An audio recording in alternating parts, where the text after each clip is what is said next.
Welcome, everybody, to the Dudes Watch a Movie podcast. I am the notorious GING, flanked by my side, as always, is... Dead Sprocket. And this week, we decided to watch Hitchhiker's Guide to the Galaxy. It's a movie that I have watched many times throughout my life, starting probably in middle school, but Sprocket here had never seen. And what did you think of it? I really enjoyed it. I know when I was younger I really wanted to see it, never had a chance to. Not sure why. I've heard a lot of bad things from other people, but honestly after watching it, screw those people, it's pretty good. I was to say, it's another one of those movies that I really like, but for some reason I hear the same thing too. A lot of people say it's not so much that it's bad, but that it's just not great. They kind of give it a meh. Yeah. Which I don't know if that's them just not getting, like, the humor not clicking with them, or if they didn't give it enough attention or I suppose thought that it deserves. Because it really is, I think anyways, a very funny movie. Would agree. It's quirky. Yes. It was quirky before that term was way overused. Very, very outlandish, to say the least. But which was really in its element as far as the film goes, for what it was for and what it's about. And I did enjoy that with how outlandish it was. They made it seem very mundane at the same time. It was very dry and almost non-reactive to the crazy shenanigans that were happening. Very British, as they say. Yes. And I do think this, along with Shaun of the Dead, really molded a lot of my sensibility and sense of humor when it comes to movies and TV. It's one of the big reasons that I was very excited that, now I'm blanking on his name, Martin Freeman was going to be playing Bilbo in the Hobbit trilogy, being as I love Lord of the Rings, as we can see. And I also loved Hitchhiker's Guide growing up, so he's been someone that I've always been excited whenever I see him show up in a movie. I can't think of any other movies he's in off the top of my head. I'm just not that in tune, I suppose. He is in all three of the Edgar Wright movies, with Shaun of the Dead, Hot Fuzz, and World's End. He's not really a main character until The World's End, though, because at that point he had started, he was in Sherlock and things like that, and he'd started becoming a bit more of a high-profile actor. Some of the other people in the movie too, like Sam Rockwell, was the first time I'd ever seen him. Hilarious. He played Zaphod. With a really plausible last name, two-headed guy? No. Yes. Okay, yeah. I don't remember any other movies he's been in. I know there was one other one that he's been in that I've seen. Iron Man 2. Not that one. That's not the one I was thinking of. He was in Seven Psychopaths. I haven't seen that one. I'm gonna run out of ones. He's someone that I can't ever think of movies he's in, but every time he pops up in a movie, I'm like, hey, I like you. You're good. He's a You're character. I was telling you earlier, I wanted him so bad to be Owen Wilson. Just the way he sounds, his mannerisms. Yep. Wow. That what's a cow? That's the one, right? Yep. This also was one of the first movies that I, along with Elf, that I saw Zooey Deschanel in, which just ignited a huge crush of mine when I was middle school and high school. Kind of got sick of her by now, doing the "oh, I'm quirky" thing. But Michael Cera of females. Don't you dare! Don't you dare! How dare you! I first seen her in 500 Days of Summer, I think it was. That was good. Really kind of heavy movie. Yeah. And then just some of the other people. Mos Def. Always Yes. like seeing Mos Def, whether it's Be Kind Rewind or Italian Job or especially this. I thought that out of those three that we've mentioned, or I guess four now that we've mentioned, he was kind of the least integral. But every time he was on there, it was interesting. it was, yeah, just seeing him act as the in-between of the human world and the what else is out there. But I think out of everyone, the performance in there that is by far my favorite is Alan Rickman. Yes. I was hoping you would say that. Yes. the manic depressed robot. Oh, it was such a great character for like a robot to play. Like, It's so you'd think good. a robot be sciencey and whatnot. Now he's just depressed. Doesn't care. And then John Malkovich also making a cameo as Hamakavula, which I do want to point out that we do have a what the fuck moment of the movie, and there was a moment when you literally said out loud, "What the fuck?" Yep. And it's when his body turned out to be 100 tiny little golden legs, and he stood up. Upper, yeah, just that really threw me. I was not expecting that least bit, mostly because I've never read the book. I suppose for those who have, maybe saw it coming. I guess I don't know if it's in there, but Haven't read. so. But anyway, I'd have to say my favorite parts of the entire movie altogether was their interpretation of using the guide on explaining the things that the viewer wouldn't necessarily know. For example, the first thing I came across I wrote was down the babble fish. Great interesting concept, the ability to understand anything.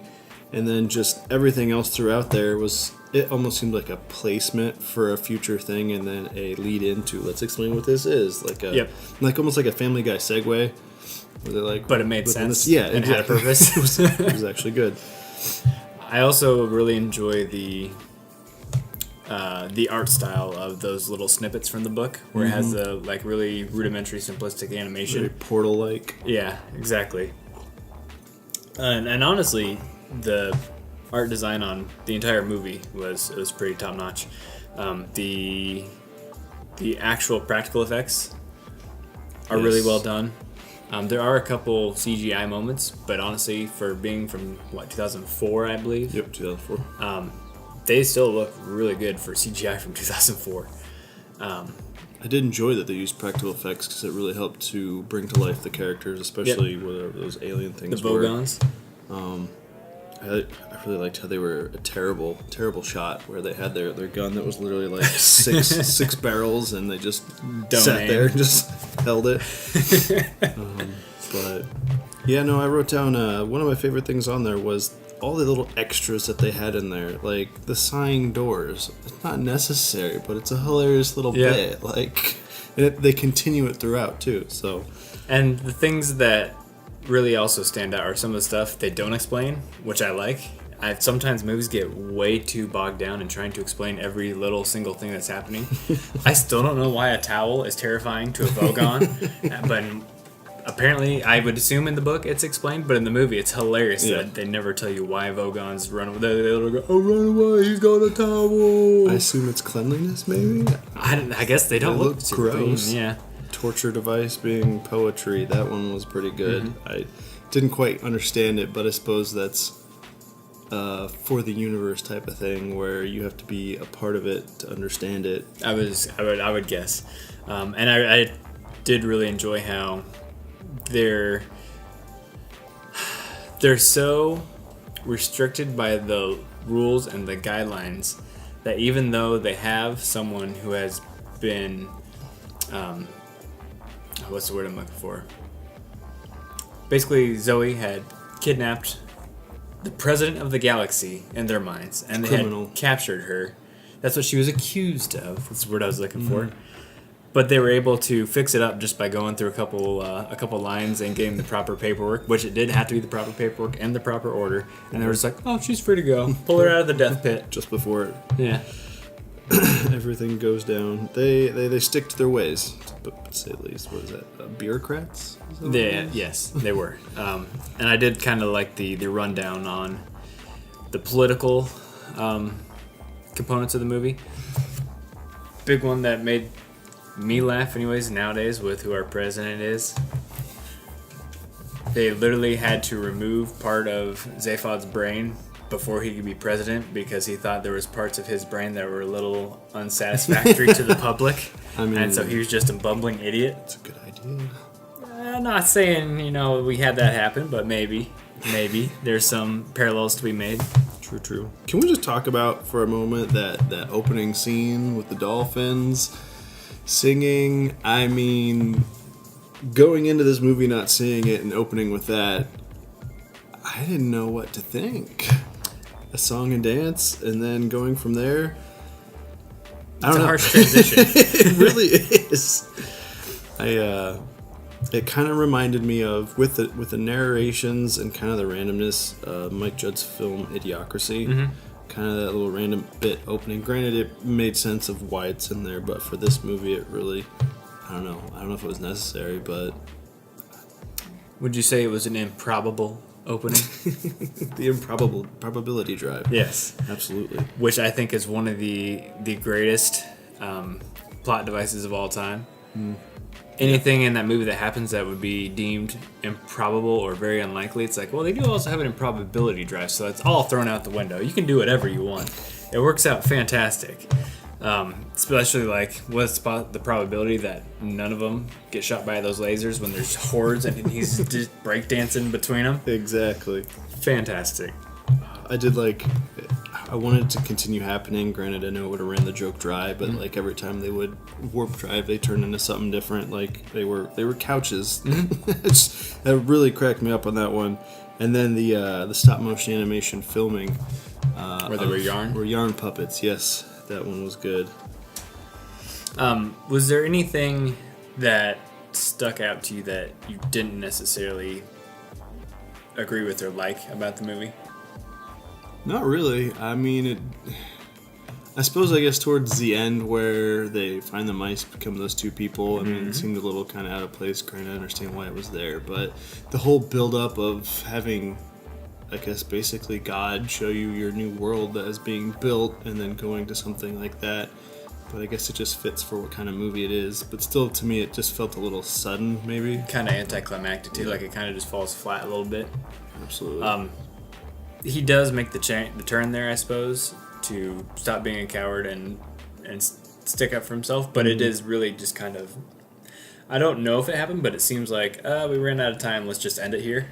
It's kind of like what Monty Python did. Yes. That was more of a budgeting issue. Yes, and I fucking hated that. Don't even get me started. I am apparently the only person in the world that does not like Holy Grail, and that's one of the big things that irritates me is the ending. It's okay, but it's not one of my faves. But and it doesn't help that everyone quoted it nonstop through middle school, so before I'd seen it, I knew every single joke. Besides the fact, I suppose. I wrote down one thing I really enjoyed was the ship's weird personality that was way too chipper for everything. It was just over-the-top exciting. Like I said, the biggest thing about this film that I liked was just all the tiny little bits here and there, just kind of sprinkled throughout of extras, just little silliness here and there, which I feel like is British humor in its own right. It's just kind of little tiny things here and there. And I like how well that plays off of Marvin's depressive personality. So one of the main robots they made just chipper as fuck, and the other one cannot hate his life more. Yep. And then he is at the end the key to making all the Vogons completely depressed, which I do like. I never caught this as a kid when she says, or when Zoe says the gun won't work on her because she's a woman. I thought she was just saying it to be sarcastic, but when they shoot all the Vogons, the only one that doesn't get affected is the lady that was trying to get Zaphod back the entire time. Is there anything else about the movie that you would like to cover? I thought the plot itself was kind of interesting. The whole concept of trying to find the ultimate question. And it ends up being, what was it, 42? 42. Yes, answer to life is 42. It's just... It kind of goes with the movie. It's just whatever. It is what it is. And that's actually something I quote very often. Whenever someone asks me a question I don't know, just 42. One of these times it'll be right. It's not very probable, but it'll happen. I suppose we should... See, we've talked over the cast, talked over the plot a little bit there, which it is kind of a hard plot to summarize. Yeah. It's kind of meandering, I suppose. The TLDR for it. Yeah. The planet gets destroyed, gets it remade again. Yep. Basically it. Talked a little bit about the sets and the design. I suppose could head to the end here. Was that your what the fuck moment when he stands up?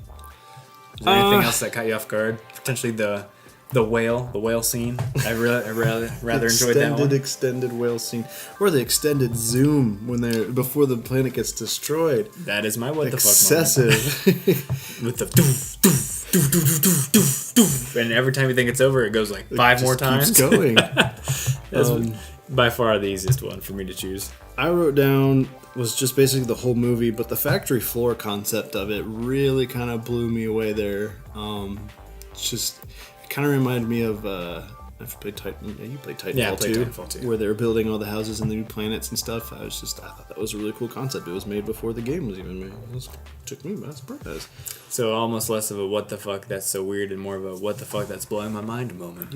Yeah, I think a good twist there. What was your favorite scene? I'd say the couch scene. Honestly, I lost it at that point. Any scene though where that was being narrated by that one guy who I believe did Little Big Planet, but the one scene that always sticks out to me that I really enjoyed was that couch moment. It was so off the wall, so not ready for it. Hits you right in the face. Enjoyed it. Say I had almost the opposite reaction of Fifth Element, where it was super easy for me to pick my favorite scene. This one was a bit tougher because there are a bunch of them in there. I do think though it's for me probably the whale scene. Just the thought of this whale and I believe a petunia falling to Earth, and his inner monologue of him being born to him being, what's this big round thing? I'll call it the ground. I wonder if it'll be my friend. Every time cracks me up. Every time. And finally, who was your MVP of this movie? Ooh. Honestly, I really enjoyed Mos Def's character Ford. He was a really big driver for me as far as he's the guy, he's the space traveler's everyman. Like, he knows what he's doing, but at the same time, he's also kind of quirky and dopey. I really enjoyed his character. Well, that works out fantastic, because mine was Sam Rockwell, who plays his BFF. I don't know what it is about him, but I think it's just his general loose nature, especially once they remove his head.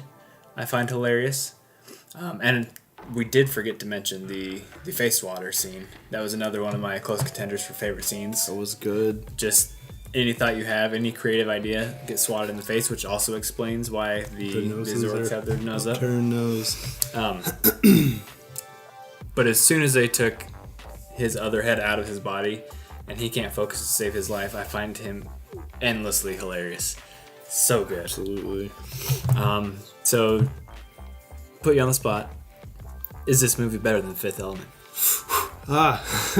It's its own category, but two quirky, weird space adventures. I don't know, man. That's on the spot moment. I'm gonna have to say, only because I grew up with Fifth Element, I'm still picking with that one. No, you're so wrong. So wrong. It's a biased opinion. And on that bombshell, I should say, is going to wrap up this episode of Dudes Watching Movie Podcast. Next time you see us, it will be October, and we're going to be doing some horror movies. I believe Tom has chose his. I think so. I'm still mulling it over. Okay. Well, I've got mine. We're definitely watching The Shining. By far my favorite all-time movie. Not movie, I should say. Horror movie. Well, it's up there. I love it. So I guess stay tuned for Dead Sprocket's mystery choice. Should be dropping on the 1st of October. Until then, I've been Troy's G-I-N-G. And I'm Dead Sprocket. Have a good one.